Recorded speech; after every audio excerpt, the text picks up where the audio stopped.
So everybody, welcome to our first installment of this mini series for Agent Assist.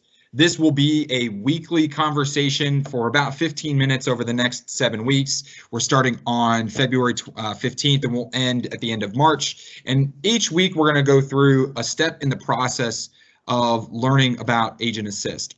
So what we're going to do, I'm going to make a live demo. I'm actually going to show you my screen and walk you through how you can most effectively work your leads when it comes to Agent Assist.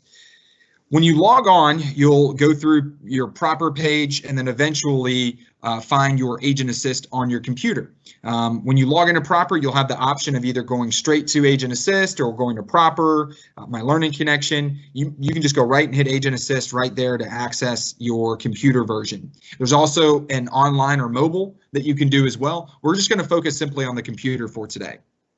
As far as claiming leads, this is the starting point of managing your pipeline. You want to have at least 100 leads that are in conversation. Now, what that means is this. You have 100 businesses that you have talked to that either said, not right now, not interested, call me back 3 months from now. You have an appointment 2 weeks from now. There's at least some dialogue that's going on. You need to talk to this decision maker, and it hasn't gotten to the place yet of them becoming a business, a customer, or a client of yours. Now, how we get there is going to be through some strategic prospecting. Agent Assist is an all-in-one spot for you to utilize this service. So we're now on the claim leads page. You'll see in front of you, you have right here a list of businesses that you could claim and start actively calling on. And on the right-hand side, you have this map. This little light blue dot is where you are physically located. Agent Assist will use the location of your computer and then pinpoint you on that map. If you wanted to, you could actually relocate yourself. Say you live on the east side of a city, but you want to be working on the west side. You can actually relocate your little dot simply by just zooming out, moving on your map, and clicking and holding, and you will see that that dot has now been relocated. And you'll see that those dots now move along with it. So let's just get started on showing how you can begin the process of claiming leads.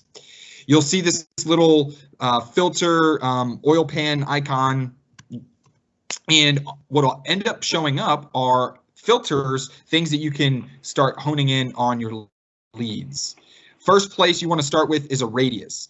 I would recommend, especially if you're in a very urbanized city area, is going no more than a mile away. You're going to find a lot of businesses fitting that description. If you're more out in the rural county area, you may have to open up that radius just because there's not as much concentrated businesses in one spot.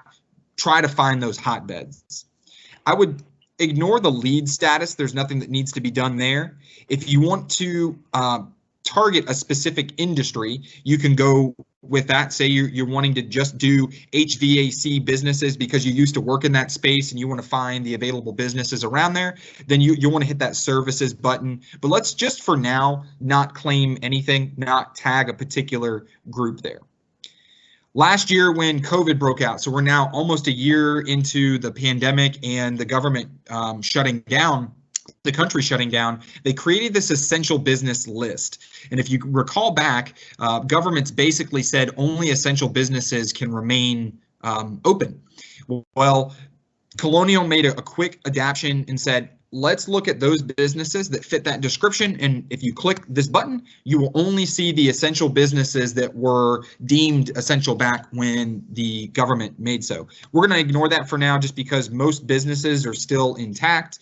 There's not one particular market that is closed as a result. And then the last thing that we're going to click on is the employee size. I would select 1 to 10 and 11 to 50. We really want to stay under 25 lives, and there's a couple reasons for that. You may already be thinking. One is this: there are less people that you need to talk with in order to get a decision. The larger the business is, the more people you have to have an agreement before benefits can be put in place. The second thing is a lot of our programs are tailored to the small market companies. And then lastly, the competition is less. When you start getting into the bigger businesses, you'll start running into what are called health insurance brokers, and that's all they're focusing on is that higher up, higher end client. And as a result, it just becomes much more competitive in that space. And then down here, you'll see organization. I always click headquarters and single location simply because if I'm making a call to a business, I want to be able to reach the decision maker. And if I'm calling on a branch or a division of the company, then I'm just adding more work to potentially to my load. So I'm only wanting to call the headquarters of the company or the single location where that business is held. Once I like my filters, that I'm seeing what I want, I'm going to go ahead and hit apply. And you'll notice on the map, there is, let's close that out, doesn't want to work. You'll see that there is much less leads available by design. And what I'm going to begin doing is clicking who I want. And I'm not able to see the full details of a business. I am able to see the name, the address, and the number of employees. You'll see 23 employees here and 23 globally. The only reason those numbers would be different is, say for example, and I'm not saying to do this, but say for example, we were calling on KFC, Kentucky Fried Chicken, and we were calling on their headquarters. Well, their headquarters in Louisville may have 50 employees, but we all know that they're a global company, and so globally they may have thousands and thousands. So that's just basically saying on this address right here, how many of the employees work there. You'll also see how many miles away that the business is from your pinpoint. Once I like the businesses I want to claim, I'll hit save leads.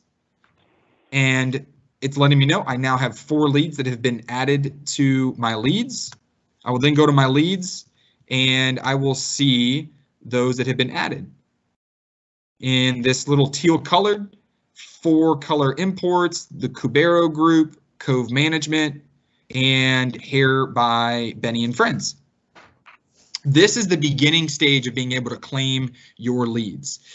What we want to do from here is click on that lead. I can now see all of the information about the business. I can see the CEO. This could be correct. It may need updating. Again, we utilize Dun & Bradstreet as our system. It goes through all of our existing customers, weeds those out, and then the remaining are who we can call on. You'll see the address, the phone number that you could call, how long you have this lead until. I've got it basically till this Friday, then it would expire. So I want to make sure I'm calling on it fairly quickly. There's a website if they have one. Any activity that I have planned in the future will show here. What I want to do right now is I want to schedule a call. So if I have a brand new lead, I'm wanting to call it that exact same day. So today is Monday. I'm going to schedule a call for 1 o'clock today. I want to make sure I'm calling, I'm not waiting on it. So I'm going to call them today, and it's going to be scheduled with George, who is the potential business owner, and hit save. And what you'll see is I've got a call scheduled for today at 1 o'clock with George. Once I make that call, I hit update. That call has been completed. And then it's going to let me know what happened. So did I actually speak with George? Did I speak with the receptionist? Did I leave a message because nobody picked up? Was the line dead, or was the number wrong? And that way I can start making sure I've got the correct notes. Let's say I spoke to George. They've got 15 employees now. They have no benefits in place. And let's just say half of their population is male, half is female. Just some basic information that I'm learning here. And we have an appointment scheduled for Wednesday. These are just some basic notes that I can place. If I'm a pro, I'm going to hit this add a next activity. I've got that meeting that George agreed to meet with me on for this Wednesday. He's going to meet with me at 9:15 in the morning. It is not going to last 3 hours. I'm just going to update that. 15-minute appointment. It's It's going to be with George, and it's going to be my first appointment. Some notes I could put in here. Make sure to bring MD Live flyer. Say it's something that we talked about so that I know what to do once I meet with them. My activity has now been updated. I now have an appointment scheduled for this Wednesday at 9:15. And when I go to my dashboard right here, I will see I have made one call as a result. And then I've got one expiring lead. I've got a couple overdue leads that I need to make a contact with, and I have no other scheduled activity for today. So this is just the first step in getting indoctrinated, used to Agent Assist. Any questions on how to claim leads?